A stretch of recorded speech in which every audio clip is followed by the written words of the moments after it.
চারপাশে প্রচুর মানুষের সাথে দেখা হবে, অনেক ভিড় ঠেলে এগোতে হবে, অনেক রকম কথা কানে আসবে। শুধু আপনাকে যেটা করতে হবে সেটা হলো ইগনোর। জীবনে কিছু মানুষ আবর্জনা ছড়াতে আসবে, তাদেরকে আগাছার মতো উপড়ে ফেলে দিতে হবে। লাইফ আপনার, বাউন্ডারিও আপনাকেই সেট করতে হবে।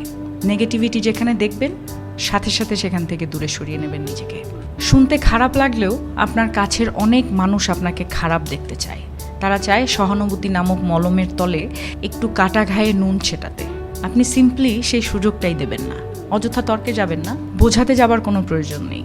আপনার সামনে কেউ যদি বলে আপনি মূর্খ, তাই মেনে হেসে বেরিয়ে আসুন। ওই যে সময় আর এনার্জি বাঁচিয়ে নিলেন, ব্যাস কেল্লা ফতে। যে যা বলছে শুনে নিন, আর মুচকি হেসে শির দ্বারা সোজা করে নিজের সিদ্ধান্তটা নিজেই নিন। যারা নিজের সিদ্ধান্ত নিজে নিতে পারে তারা আসলে জীবন চেনে, বোঝে।